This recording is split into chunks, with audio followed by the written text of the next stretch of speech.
नमस्कार, नमस्कार, नमस्कार। नए साल की सबको शुभकामनाएँ।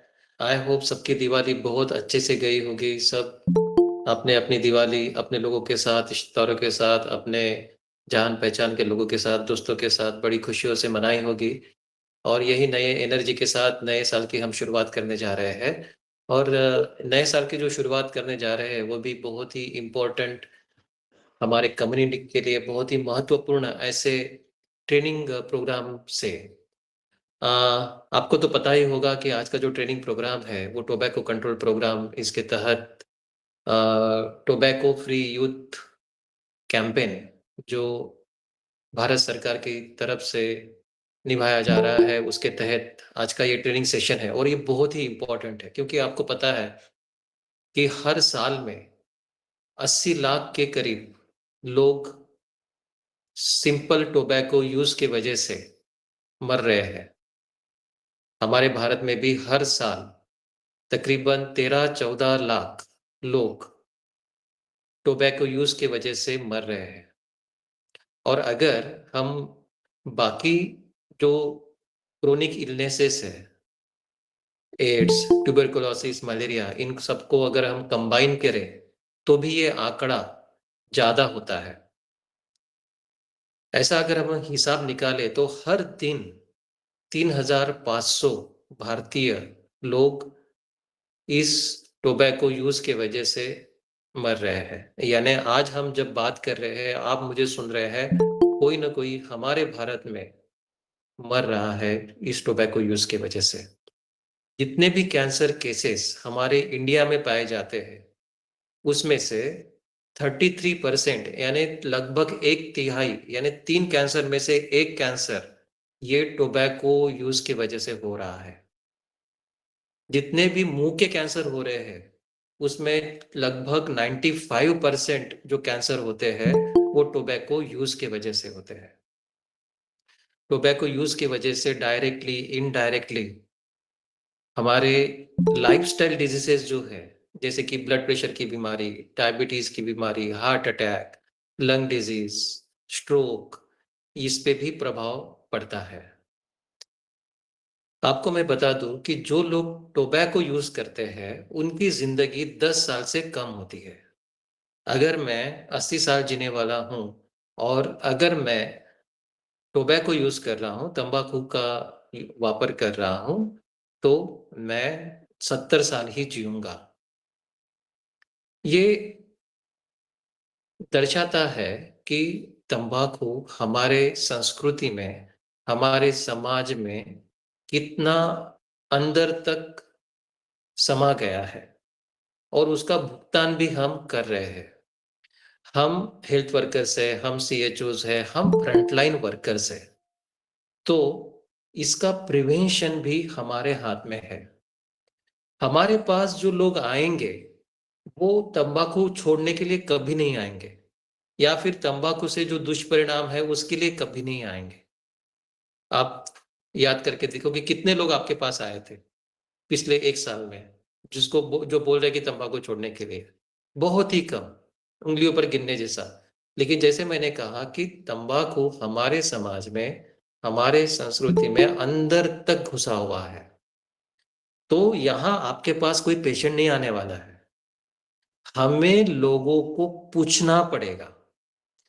हमें लोगों को जताना पड़ेगा कि वो पेशेंट है, वो तंबाकू के शिकार हो रहे हैं। इसलिए जहाँ-जहाँ हम विज़िट कर रहे हैं, जो हमारे सीबीएसई क्वेश्चनर्स होते हैं, जो आशा वर्कर यूज़ कर रहे हैं, जो हमारे आम में आयुष्मान आरोग्य मंदिर में जो पेशेंट आते हैं, मेल आए, फीमेल आए या फिर युवा आए, हर एक को हमें पूछना पड़ेगा कि क्या वो तंबाकूजन्य पदार्थ इनका सेवन करते हैं? जब हम पूछेंगे तब हमें पता चलेगा और तब हम मदद कर पाएँगे। कोई भी हमारे पास आने वाला है, भले ही बहुत बड़ा प्रॉब्लम है, व्यापक प्रॉब्लम है। अगर सिंपल इस प्रॉब्लम को भी कम करते हैं, तो भी बहुत बड़ा हमारे देश का मृत्यु का आंकड़ा हम कम कर सकते हैं। तो यहाँ हमें इनिशिएटिव लेना पड़ेगा। रादर देन पेशेंट हमारे पास आए, हमें पेशेंट को पूछ के उनको जताना पड़ेगा कि वो शिकार हो रहे हैं और उनको इससे दूर रखने के उपाय हमें बताना पड़ेगा और उसके लिए आज की ये ट्रेनिंग है। तो हम क्या कर सकते हैं? Next slide please. Next slide. इस बारे में हमने बात किया है अभी। Next slide. हमें लोगों को अगर मदद करना है तो पहले हमें क्या पता होना चाहिए? तो हमें पता होना चाहिए कि ill effects of tobacco use, तंबाकू से क्या क्या दुष्परिणाम होते हैं, इस बारे में हमें पता होना चाहिए। और सभी लोगों को, यहाँ उपस्थित लोगों को सभी को पता है इस बारे में। दूसरा, हमें skills for preventing tobacco use और providing brief counselling for the tobacco cessation, कि हम जब कोई व्यक्ति तंबाकू का सेवन कर रहा है तो उसे ये पटाने के लिए कि तंबाकू के वजह से जो दुष्परिणाम हो रहे हैं कौन कौन से, और उससे कैसे दूर रहना है, कैसे अपने आप को बचाना है, इसके लिए जो स्किल्स और जो काउंसलिंग के स्किल्स हमें लगते हैं, उस बारे में हम अभी चर्चा करेंगे। देखो, तंबाकू आप सबको पता है कि एक मादक द्रव्य है, एक एडिक्टिव सब्सटेंस है, और इसके वजह से हमारे दिमाग में डोपामिन रिलीज होता है, एक रिवॉर्ड सेंटर रिलीज होता है, लोगों को उसमें प्लेजर आता है, आनंद आता है। जैसे दारू पीने से आनंद आता है, वैसे ही तंबाकू से आनंद आता है। तंबाकू को बहुत बार लोग एक एडिक्टिव सब्सटेंस, व्यसनाधीन होने वाला पदार्थ नहीं समझते हैं, क्योंकि तंबाकू से लोगों में वो दारू जैसा या फिर बाकी मादक द्रव्य जैसा अचानक जो बदलाव होता है वो नहीं दिखता है। अगर कोई व्यक्ति के मुंह में तंबाकू है और आपके साथ वो बात कर रहा है, आपको पता नहीं चलेगा कि ये व्यक्ति अभी तंबाकू का सेवन कर रहा है, दिखेगा नहीं। लेकिन कोई व्यक्ति दारू पीकर है तो वो दिखेगा, कोई व्यक्ति ड्रग्स ले रहा है, बाकी मादक द्रव्य ले रहा है तो वो आपको दिखेगा, है ना। लेकिन लोग तंबाकू खा रहे हैं और काम कर रहे हैं, तो उल्टा उसके काम में जो सक्रियता है वो उसकी तंबाकू के प्रभाव से उसकी बढ़ जाती है, ऐसा लगता है। तो तंबाकू को बहुत बार हमारे समाज में उतना एक नकारात्मक रूप से नहीं देखा जाता है, परंतु तंबाकू ही ऐसी चीज है जो जिंदगी के 10 साल कम करने जा रही है। तंबाकू ही ऐसी चीज है जो धीरे धीरे शरीर पर ऐसे प्रभाव करती है कि उसके बाद में जो होने वाले विकार है, वो विकार जिंदगी को खत्म करने की ओर ही बढ़ता है ना। तो इसीलिए हमें ये स्किल आना चाहिए एज अ हेल्थ वर्कर, कि जो तंबाकू खा रहा है और उसको अभी तक तो कुछ नहीं है, लेकिन हमें उसको ये जताना पड़ेगा, ये पटाना पड़ेगा कि जो तंबाकू का सेवन कर रहा है, वो बीड़ी पी रहा है, सिगरेट पी रहा है, तंबाकू डायरेक्ट वो खा रहा है, उससे उसके जिंदगी पर विपरीत प्रभाव पड़ रहा है। इसलिए थोड़ा सा हमें उस स्किल की, उस कौशल्य की जरूरत पड़ेगी। आज उसको कुछ नहीं दिख रहा है, आज वो स्वस्थ है, उल्टा तंबाकू की वजह से वो बोलता है कि मैं, हमें हार्ड काम करना पड़ता है और उस वजह से हम तंबाकू खाते हैं और हम बिल्कुल सक्रिय हो जाते हैं। तो ऐसे सिचुएशन में आपको वो स्किल डेवलप करना पड़ेगा कि ये जताने के लिए कि ये वो मृत्यु की तरफ बढ़ रहा है, वो धीरे धीरे स्लो पॉइजनिंग उसको हो रहा है। Next slide please. तो सबसे पहले जैसे हमने कहा कि हमें पता होना चाहिए कि इल इफेक्ट्स क्या है। Next slide. उसके पहले की स्लाइड लीजिए, वो पिक्चर वाली पहले, हाँ। इल इफेक्ट्स क्या है? आप सबको इल इफेक्ट्स के बारे में पता है। तंबाकू एक ऐसी चीज है जिसका त्वचा से लेके, बालों से लेके सब शारीरिक ऑर्गन पर उसका असर होता है। त्वचा थीन हो जाती है, बाल थीन पतले पतले ये हो जाते हैं, जल्दी बाल झड़ने लगते हैं। परंतु सबसे मेजर जो चीजें हैं वो है कैंसर, और दूसरा बाकी के क्रोनिक डिसऑर्डर्स। तो कैंसर में जैसे मैंने कहा कि सभी मुंह के होने वाले कैंसर में से 95% कैंसर जो है वो तंबाकू और तंबाकू जन्य पदार्थों से होते हैं। Mouth cancer, throat cancer. अगर सिगरेट पी रहे हैं या फिर इवन पैसिव स्मोकिंग कर रहे हैं, घर में कोई सिगरेट पी रहा है, तो भी ये पाया जाता है, लंग कैंसर का प्रमाण उसमें बढ़ जाता है। तो लंग कैंसर, जो क्रोनिक रेस्पिरेटरी डिजीजेस होती है जिसको सीओपीडी बोलते हैं, वो अस्थमा, टीबी की बीमारी, देन रिकरेंट चेस्ट के इन्फेक्शन हो रहे हैं, अलग अलग न्यूमोनिया होते जा रहे हैं, बार बार हो रहे हैं। हार्ट की diseases, coronary heart diseases, heart पे ब्लॉकेजेस होके फिर हार्ट अटैक आना, लंग के कैंसर होना, देन जो खून की नलिकाएँ हैं, वो पतली हो जाती है, छोटी हो जाती है, जिस वजह से खून का प्रवाह त्वचा को नहीं मिलता है और जिस वजह से त्वचा काली पड़ जाती है, जिसको स्मोकर्स गैंग्रीन बोलते हैं, वो गैंग्रीन होना और फिर वो भाग सड़ने लगता है। साथ में क्रोनिक डिजीज़ेज़ यानी जैसे मैंने कहा कि खून की नलिकाओं में ब्लॉकेजेस हो जाते हैं, उस वजह से दिमाग को खून नहीं मिलता है, तो स्ट्रोक आ जाता है, पैरालिसिस हो जाते हैं। हार्ट की डिजीज़ेज़, हार्ट अटैक्स वगैरह हो सकते हैं। रिकरेंट लंग इन्फेक्शंस की वजह से निमोनिया, ट्यूबरकुलोसिस ये चीज़ें होने लगती है। इवन पेट की भी टीबी इसकी वजह से हो सकती है। देन इम्पोर्टेंस भी होने लगता है। हमारे भारत में सबसे ज़्यादा जो सेक्सुअल रिलेटेड प्रॉब्लम्स है, उससे संबंधित 2 ही चीज़ें हैं, एक तम्बाकू और दूसरा डायबिटीज़। बहुत बार मेरे पास जो पेशेंट्स आते हैं, उसमें तम्बाकू ही एक दिखा जाता है कि जो लोग ज़्यादा स्मोकिंग कर रहे हैं, जो लोग ज़्यादा तम्बाकू का सेवन कर रहे हैं, उनका पहला सिम्पटम सेक्सुअल डिसफंक्शन होता है। क्योंकि बाकी के सिम्पटम होते भी होंगे, वो दुर्लक्ष्य करता है, वो दिखता नहीं है, लेकिन सेक्सुअल डिसफंक्शन के बारे में लोग सीरियस रहते हैं और वो डॉक्टर के पास जाते हैं। तो वहाँ भी हमने सतर्क रहना चाहिए, ये पूछना चाहिए कि क्या तम्बाकू का सेवन है क्या? बीड़ी, सिगरेट का सेवन है क्या? इवन लेडीज़ में भी, अगर लेडीज़ तम्बाकू का सेवन कर रही है, तो उनमें भी इनफर्टिलिटी के प्रॉब्लम, रिकरेंट एबॉर्शंस के प्रॉब्लम इवन डिलीवरी के बाद में लो बर्थ वेट, ये भी चीज़ें कॉमन है। तो तम्बाकू ऐसी चीज़ है, वो पल भर के लिए थोड़ा-सा आपको मज़ा देगा, सक्रियता देगा, लेकिन धीरे, धीरे, धीरे ज़िंदगी को वो कम कर रहा है और हमें एक क्रोनिक डिसएबलिंग डिसऑर्डर की तरफ वो बढ़ाता है। जो भी होता है वो ऐसा कुछ होता है कि जो लंबा चलने वाला होता है। ऐसा नहीं है कि अ, तम्बाकू की वजह से बीमारी हुई और वो 7-8 दिन रही और फिर चली गई। एक बार लग गई, तो फिर वो ज़िंदगी की पूरी वाट लगा देता है। वो ज़िंदगी को ख़त्म करने की ओर ही बढ़ा देता है। हमें पता है कि एक बार ट्यूबरकुलोसिस हो गया तो 6 महीना ट्रीटमेंट लेनी पड़ती है, 8 महीना ट्रीटमेंट लेनी पड़ती है, 1 साल भर ट्रीटमेंट लेनी पड़ती है। और रिकरेंस होने की भी संभावना रहती है अगर फिर से स्मोकिंग वगैरह करना शुरू किया। एक बार कैंसर हुआ, तो वो उसके ट्रीटमेंट चलती रहती है, वो लाइफ लॉन्ग उसकी ट्रीटमेंट चलती रहेगी या फिर डेथ की ओर व्यक्ति बढ़ेगा। एक बार हार्ट अटैक आया तो एक तो ज़िंदगी बच भी गई, तो भी दूसरा हार्ट अटैक आने की संभावना रहेगी। एक बार पैरालिसिस हो गया, तो भी ज़िंदगी भर उसके विकलांगता को झेलना पड़ेगा या फिर और ज़्यादा पैरालिसिस के अटैक आने की संभावना रहती है। तो पेशेंट को हमें इस शब्दों में पटाना पड़ेगा, इस शब्दों में बताना पड़ेगा कि ये जो चीज़ें हैं तम्बाकू का सेवन, वो आज हमें सक्रियता ला रहा है, आज आपको कुछ नहीं दिख रहा है लेकिन कुछ हुआ ना, तो फिर वो ज़िंदगी खराब करने जैसा ज़िंदगी खराब होनी ही होनी है। नेक्स्ट प्लीज़ आपका म्यूट कर कीजिए, नेक्स्ट स्लाइड। यस।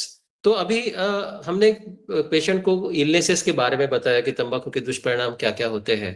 तो अभी तंबाकू छोड़ने के लिए उन्हें क्या-क्या हमें उसको स्किल्स हमको क्या ज़रूरी है कि हम उनको जता सकें कि तंबाकू कैसे छोड़ना है। तो सबसे पहले ये जो फ़ॉर्मूला है एएआर आस्क, एडवाइस, रेफर बस ये 3 चीज़ें आपको याद रखनी है। Ask, advice, refer. तो हम आस्क से शुरू करते हैं। Next slide please. तो आस्क यानी क्या? आस्क यानी पूछना, है ना? जैसे आप कम्युनिटी में जाते हैं और आपका जो सीबीएसई सर्वे फॉर्म होता है, जो चेकलिस्ट होती है, उस चेकलिस्ट में आप देखो कि जो रिस्क असेसमेंट पार्ट ए जो भाग है रिस्क असेसमेंट वाला, वहाँ जो क्वेश्चन्स है कि डू यू स्मोक और consume smokeless product such as gutkha, khaini? क्या आप सिगारेट, बीड़ी ये लेते हैं या फिर तंबाकू, गुटखा इनका सेवन करते हैं? ये सिंपल क्वेश्चन है। तो कुछ कोई भी पर्सन रहे, हमें पता नहीं है कि उसको कोई प्रॉब्लम है या नहीं है, फिर भी वो तंबाकू लेता है या नहीं ले उनको हमें पूछना है। तो सीबीएसई सर्वे में तो हमको हर एक को ये पूछना है और कोई भी का आंसर अगर यस आता है, तो हमें आज जो हम ये जो स्किल्स और काउंसलिंग के बारे में बात कर रहे हैं, वो उन्हें वहीं के वहीं देना है। अगर हमारे आयुष्मान आरोग्य मंदिर में कोई पेशेंट आता है वो बुखार के लिए आया मान लीजिए, वो भी हम उनको पूछ सकते हैं कि क्या आप तंबाकू गुटखा का सेवन करते हैं क्या, या फिर बीड़ी सिगरेट पीते हैं क्या, पूछिए। अगर हमें दिखता है कि हाँ वो लेता है, तो वहीं के वहीं फिर ये जो स्किल्स और काउंसलिंग है जो मैं बताने जा रहा हूँ वो करना है, या फिर 14416 से टेलेमानस को फोन लगा के देना है। कोई आपके पास खुद होके नहीं आने वाला है, ये ध्यान में रखिए। इतना बड़ा प्रॉब्लम है, इतना बड़ा हमारा देश भुगत रहा है, फिर भी कोई आपके पास नहीं आने वाला है, हमें ही पूछना है। इतना मेरा पॉइंट आप याद रखिए, हमें ही पूछना है। तो पहला, अगर हमें तंबाकू से होने वाले नुकसान को टालना है तो first thing is the ask. पूछो, पूछना हमारा कर्तव्य है। हमारा कर्तव्य वो आएगा तब हम सेवा देंगे, नहीं, हमारा कर्तव्य पूछना, उसको जताना कि भाई तू पेशेंट है, तुझे इलाज की जरूरत है, ये है। तो आशा वर्कर्स जो सीबीएसई क्वेश्चन है उसके थ्रू पूछ सकते हैं, जो सीएचओ है वो डायरेक्ट पूछ सकते हैं। तो पहला इंपॉर्टेंट थिंग आस्क। नेक्स्ट, दूसरा इंपॉर्टेंट थिंग जो है वो है एडवाइस। मैंने क्या कहा, तीन चीजें, आस्क, एडवाइस और रेफर। तो हमने आस्क देखा, अभी एडवाइस। एडवाइस यानी क्या, एडवाइस यानी हमें उसको पटाना है कि उसने तंबाकू छोड़ना चाहिए। कोई जब तक भुगतता नहीं है तब तक नहीं छोड़ता है। आपकी भी कुछ आदतें होगी, गलत आदतें होगी, है ना, बैड हैबिट्स होगी। जब तक उसका कोई नुकसान नहीं होता है तब तक हम छोड़ते नहीं है, बराबर। परंतु इस मामले में, तंबाकू के मामले में, नुकसान की अगर आप राह देखें तो उसकी तो जिंदगी खराब हो जाएगी, है ना। तो हमें उसके दिमाग में वो डालना पड़ेगा कि ये नुकसान बहुत ही खतरनाक नुकसान होगा, और उसके बाद में वापस आना जरा मुश्किल हो जाता है। तो नुकसान होने के पहले ही प्रिवेंशन करना बहुत जरूरी है, ये हमें जताना होगा, और उसके लिए खास स्किल से हमें उसको, उसके साथ डील करना होगा, है ना। तो जैसे ही आप पेशेंट को पूछते हैं कि क्या आप तंबाकू तंबाकू जन्य पदार्थों का सेवन करते हैं, और वो बोलता है कि हाँ मैं करता हूं, मैं कभी कभी लेता हूं, तो आप उसको बोल सकते हैं कि मैं आपकी परवाह करती हूँ। मैं आपकी परवाह यानी मैं आपकी केयर करती हूँ, मैं आपकी चिंता करती हूँ, और इसलिए मैं आपको तंबाकू छोड़ने में मदद करना चाहती हूँ। क्योंकि तंबाकू छोड़ने से आपके लिए और आपके परिवार के स्वास्थ्य के लिए, सबके लिए फायदा है ना। तंबाकू छोड़ने से आप लंबा और स्वस्थ जीवन जी सकेंगे, और जितने जल्दी आप तंबाकू छोड़ देंगे उतने जल्दी आप अच्छा महसूस करेंगे। आज जो आप महसूस कर रहे हैं, आज आपको जैसा लग रहा है उससे कई ज्यादा अच्छा आपको लगने लगेगा, शारीरिक तौर पर और मानसिक तौर पर। क्योंकि तंबाकू छोड़ने से तुरंत स्वास्थ्य में सुधार आना शुरू हो जाता है, कमजोरी वगैरह ये सब चली जाती है।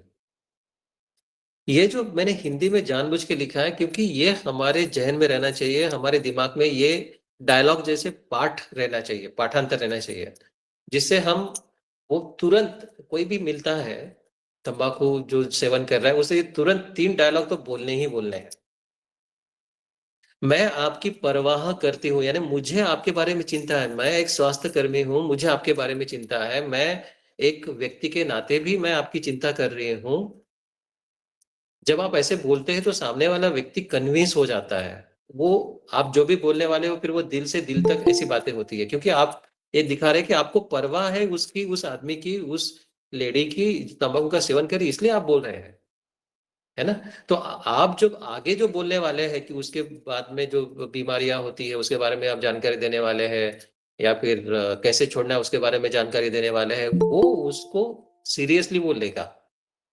अगर आप उसको ऐसे डांटने जैसे बोलते हैं, या फिर एक टीचर जैसा आप एटीट्यूड से बोलते हैं, तो एक वर्क नहीं करेगा।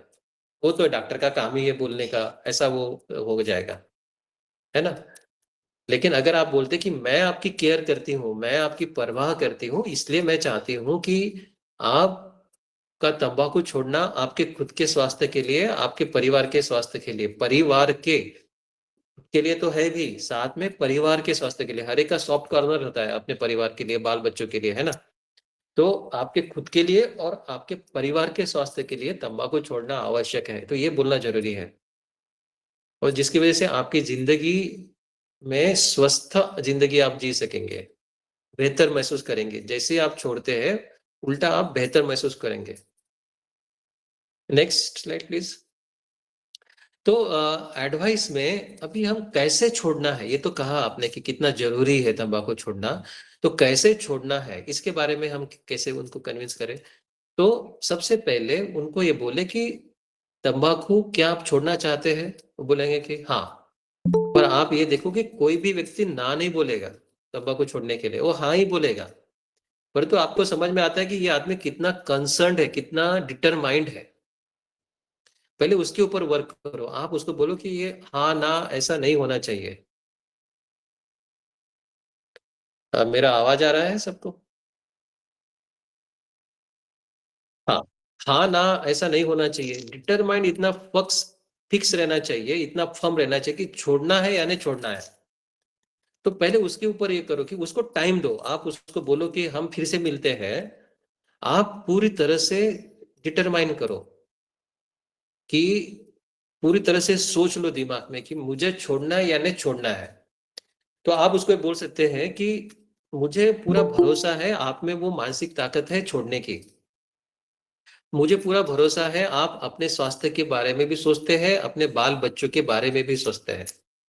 अपने भविष्य के बारे में सोचते हैं, अपने परिवार के भविष्य के बारे में भी सोचते हैं। इसलिए पूरे 100% डिटर्मिनेशन के साथ में आपको छोड़ना है। ये डिटर्मिनेशन रहना बहुत ही ज़रूरी है। किसी दूसरे ने लाया, बीवी ने हस्बैंड को लाया, इसलिए वो आ गया और छोड़ेगा क्या? हाँ, छोड़ दूँगा। नहीं, ऐसा नहीं होता है। जब तक वो अंदर से नहीं आएगा कि नहीं मुझे छोड़ना है और वो अंदर से कब आएगा जब आप उसको तोल-मोल देंगे।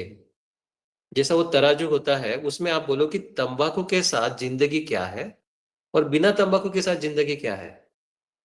उसकी खुद की ज़िंदगी और परिवार की ज़िंदगी। उसका पूरा आर्थिक परिस्थिति भी तम्बाकू के साथ कैसी हो रही है, कितनी बीड़ियों से कितना उसका डेली का खर्चा हो रहा है, वही पैसा बचाते हैं तो कैसा उसका कंपाउंडिंग होके बढ़ सकता है वो पैसा। परिवार में कैसे काम में आ सकता है। अगर इसको कुछ नुकसान हो जाता है, बीपी की बीमारी लगती है, डायबिटीज़ होता है, कहीं हार्ट अटैक आता है, स्ट्रोक होता है तो क्या नुकसान हो जाएगा? या छोड़ता है तो क्या फ़ायदा होगा? ये जो तोल-मोल है, ये बैलेंस है। इसको उसको जताना पड़ेगा कि तम्बाकू के साथ ज़िंदगी, तम्बाकू या फिर बीड़ी के साथ ज़िंदगी और बिना तम्बाकू, बीड़ी के साथ ज़िंदगी। तब उसके दिमाग में वो जाएगा कि डिटर्मिनेशन आएगा कि नहीं मुझे छोड़ना है ना? जो दुष्परिणाम है वो उसको बताओ। आज नहीं दिख रहे लेकिन जब हो जाता है, घड़ा ऐसे थेम-थेम भरता है और एक समय ऐसा होता है पूरा घड़ा भर जाता है। वैसा ही इसका है। हर दिन जो थोड़ा-थोड़ा, थोड़ा-थोड़ा नुकसान हो रहा है ये पता नहीं चलता है। लेकिन एक दिन जब घड़ा भर जाता है और एक दिन जब पता चलता है कि मुँह में कैंसर आ गया तो एकदम फिर शॉक लगता है, हुआ कैसे? अरे! आप जब सिगरेट पी रहे थे उसके इस पे ही चित्र था कैंसर का। तो वो तो आप हर दिन आप देख रहे थे और उसको अनदेखा कर रहे थे, है ना? तो लेकिन फिर एक बार हो गया तो फिर लौटने के लिए समय नहीं आप तंबाकू छोड़ो, उसके बाद में तो भी कैंसर की बीमारी तो नहीं जाने वाली है, इलाज के सिवा। वो लगने ही वाली है और उसका लंबा इलाज चलने वाला है, ज़िंदगी भर इलाज चलने वाला है। एक बार समझो कि स्ट्रोक आ गया, एक बार पैरालिसिस हो गया, उसके बाद में आप तंबाकू छोड़ो, बीड़ी छोड़ो, पैरालिसिस आ गया ना अभी, डैमेज हो गया ना अभी दिमाग में। उसके बाद में तो वापस आप उसको रीजनरेट नहीं कर सकते ना कोशिकाओं को। वो विकलांगता आप ज़िंदगी भर झेलनी पड़ेगी। हार्ट अटैक आ गया ना, वो कमज़ोर हार्ट तो हो ही गया। भले ही आप बच गए होंगे, अभी तम्बाकू छोड़ो, कुछ भी करो, लेकिन हार्ट तो कमज़ोर परमानेंट हो गया ना अभी, एक बार हार्ट अटैक आ गया तो। ये चीज़ें हमें उसको जतानी पड़ेगी, तब उसमें वो डिटर्मिनेशन आएगा। तो सबसे पहले उसको हमने डिटरमाइन होने के लिए हमें प्रेरित करना चाहिए कि नहीं हम पूरे सोच विचार से तंबाकू छोड़ने के लिए तैयार हैं। तो वो कैसे करना है? जो मैंने इलनेसेस बताए, इल इफेक्ट बताए, इसके बारे में ऐसे आप जता सकते हैं, जो life with tobacco, life without tobacco, इसका बैलेंस करवा के आप उसको वो डिटर्मिनेशन को ला सकते हैं। देन अभी जब उसको छोड़ना है, उसका एक जो क्विट डेट है, वो फिक्स करवाना है। कौन से दिन से वो तंबाकू छोड़ने वाला है। अभी कौन से दिन से तंबाकू छोड़ने वाला है, वो जो दिन है, वो कुछ खास दिन रहना चाहिए। वो उसका खुद का बर्थडे हो सकता है, उसके बेटी का बर्थडे हो सकता है, कोई भगवान का कोई दिन हो सकता है, उसका गुरु का कोई दिन हो सकता है, जिससे हमारे दिमाग में वो खास दिन याद रहता है कि मैंने इस दिन छोड़ी है, मैंने मेरे माँ के बर्थडे के दिन छोड़ी है ना? तो वो माँ के साथ मेरी फिर वो भावनाएं जुड़ जाती है, और फिर वापस मेरे दिमाग में जब फिर से तंबाकू का सेवन करने की इच्छा जगती है, तो वो मुझे माँ याद आती है। मैंने मेरे बेटी के बर्थडे के दिन मैंने दिन से तंबाकू छोड़ा है, तो मुझे वो बेटी याद आती है, मेरे गुरु याद आते हैं। तो ऐसा एक खास दिन फिक्स कर लेना है। दिन यानी 1 साल के बाद का, बहुत महीने के बाद का, ऐसा नहीं। विदिन 15 दिन के बीच का एक दिन उसको दो, फिक्स करने उसको ही दो चॉइस, कि एक दिन आप फिक्स करो, उस दिन से आपको तंबाकू छोड़ना है, और एक बार तंबाकू छोड़ा तो उसके लिए आपको कायम रहना है। ये बात समझ लेना है। छोड़ने के बाद में वापस नहीं करना है। नहीं, नहीं, मैं थोड़ा-सा, मैं पहले 10 बार लेता था, अभी एक ही बार मैं कर दूँगा, नहीं, ऐसा नहीं होता है। आग जो लगनी है, बड़ी मशाल से आप उतने भी आग लगाओ, पूरा का पूरा घर जलने वाला है, या फिर सिंपल माचिस की तीली से आग लगाओ तो भी घर ही जलने वाला है ना? तो आप 10 बार खाओ या फिर एक बार खाओ, वो दिमाग में इतना असर कर चुका होता है, हमारे रिवार्ड सेंटर में, फ्रंटल लोब में जो होता है, कि एक बार भी तंबाकू खाया तो वो बार-बार डिमांड करेगा ही करेगा, और फिर से वो एडिक्ट हो गई होगा। या फिर उसने जो नुकसान करके रखा है, फिर आप एक बार खाओ, तो भी वो नुकसान होते ही जाएगा अपने मुँह में। तो उन्हें एक क्विक डेट फिक्स करनी है, 1 हफ्ते, 2 हफ्ते के दौरान, और उसके लिए उसको कायम रहने के लिए बोलना है। उसको ये बोलना है कि सिगरेट, बीड़ी या फिर तंबाकू के संबंधित कोई भी चीज़ अपने पास, अपने घर में नहीं रखना है, कोई भी चीज़।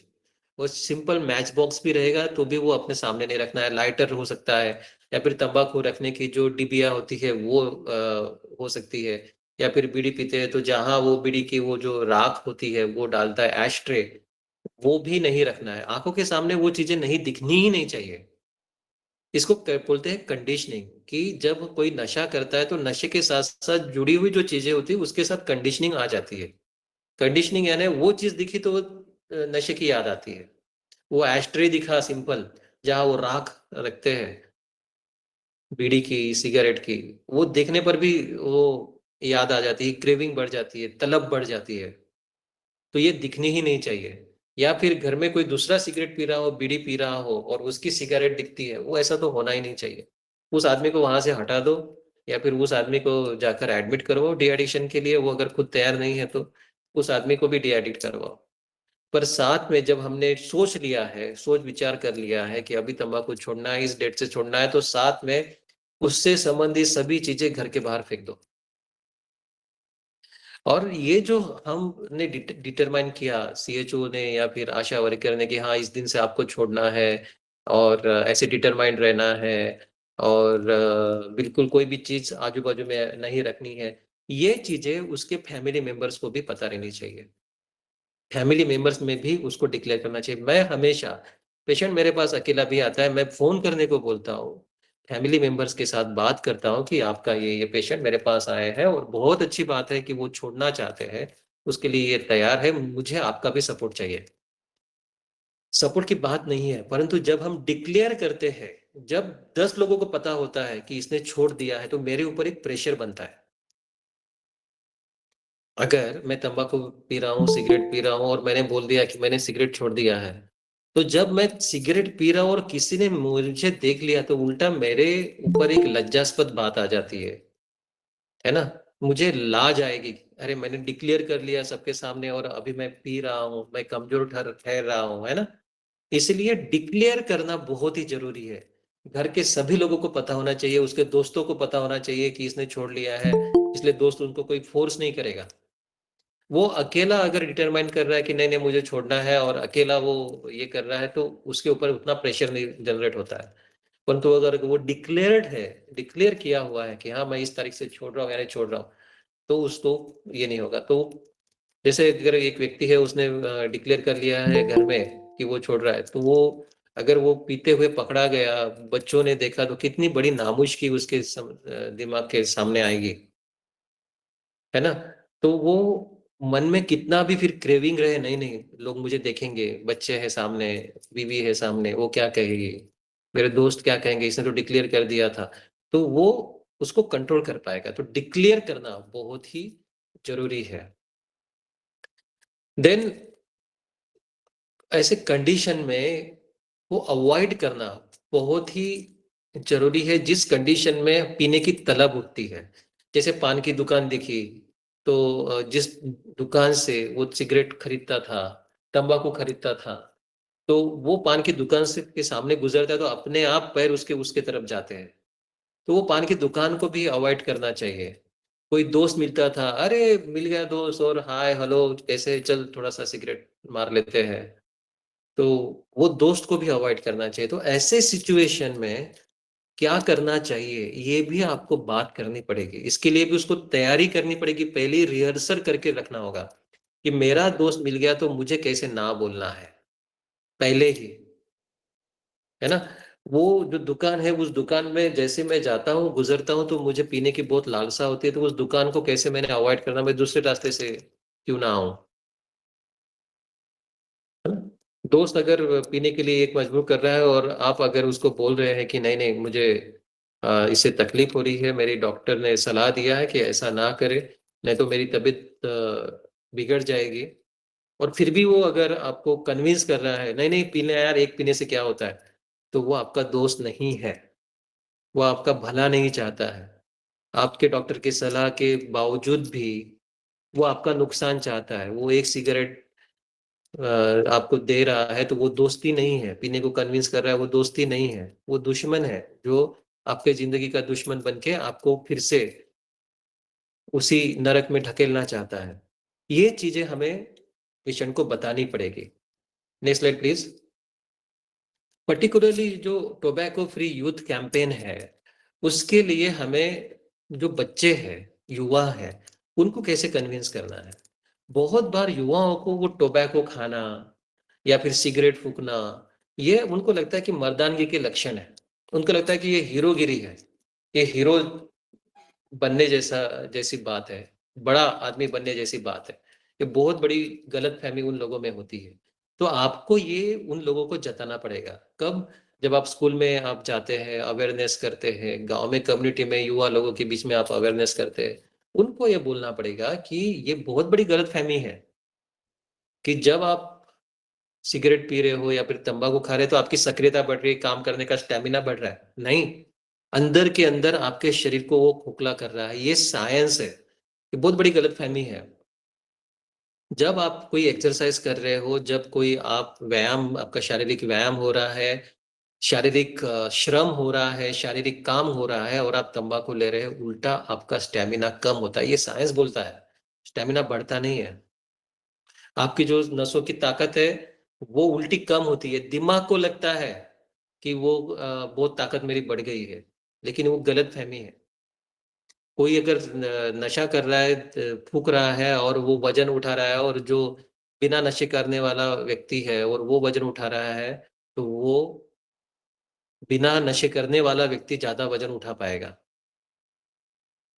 जब आप दौड़ रहे हो, खेल-कूद कर रहे हो, उसमें भी नशे की वजह से, तंबाकू जन्य पदार्थों की वजह से ताकत कम होती है। इवन पढ़ाई में, कंसंट्रेशन में भी, मेमोरी में भी तकलीफें आने लगती है, ये तंबाकू जन्य पदार्थों की वजह से। आप पढ़ाई में भी आपकी जो कैपेबिलिटी है वो कम होने लगती है, जल्दी थकावट आती है।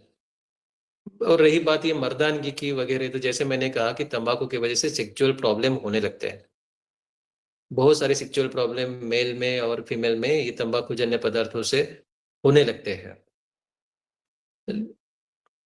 और बहुत सारे लोगों को ऐसे लगता है कि सिगरेट पीने से मेरी पर्सनैलिटी बहुत खुल के दिखेगी, बहुत मैं इम्प्रेसिव लगूंगा। नहीं, सिगरेट पीने से आपके दांत लाल पीले हो जाते हैं, मुंह से बास आने लगता है, ओंठ काले पड़ जाते हैं, उल्टा आपके जो चमड़ी है, स्किन है, आपके बाल है, इसके ऊपर परिणाम होते हैं, ड्राइनेस बढ़ जाता है, थिनिंग हो जाता है, जल्दी बुढ़ापा जैसा आदमी पे चेहरे पर आ जाता है।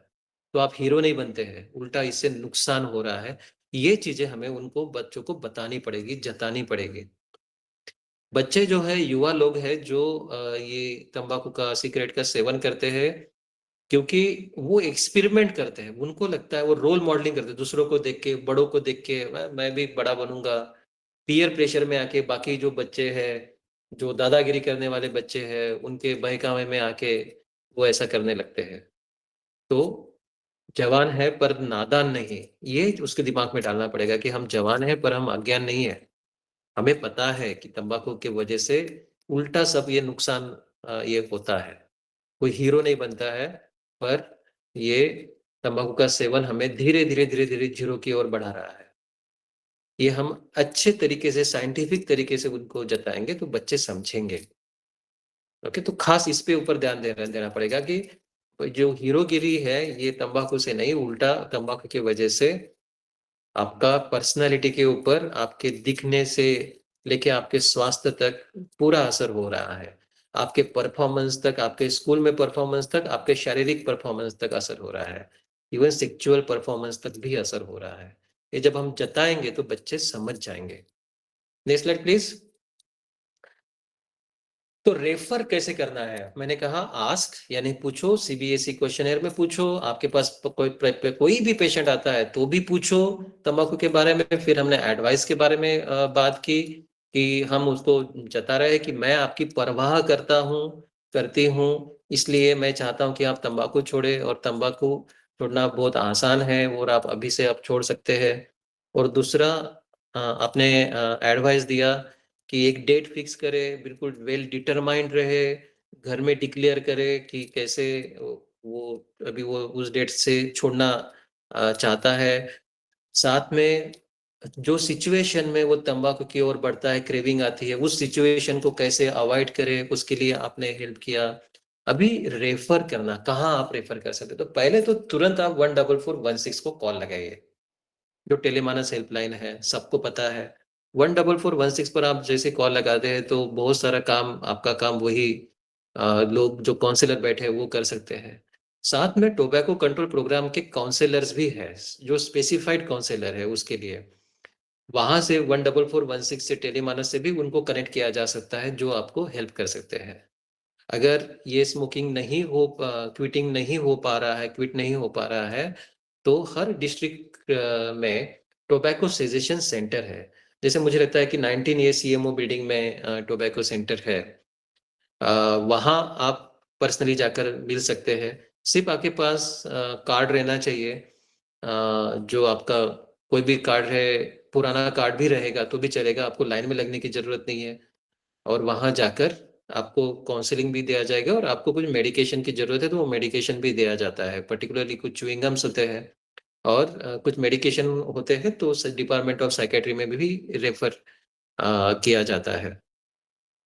तो बस आपको ये 3 चीज़ें करनी है और ख़ास करके आपको एडवाइस के बारे में जो हमने बात किया, उसके ऊपर आपको गौर करना है और बहुत ही आसान तरीके से आस्क, एडवाइस और रेफर।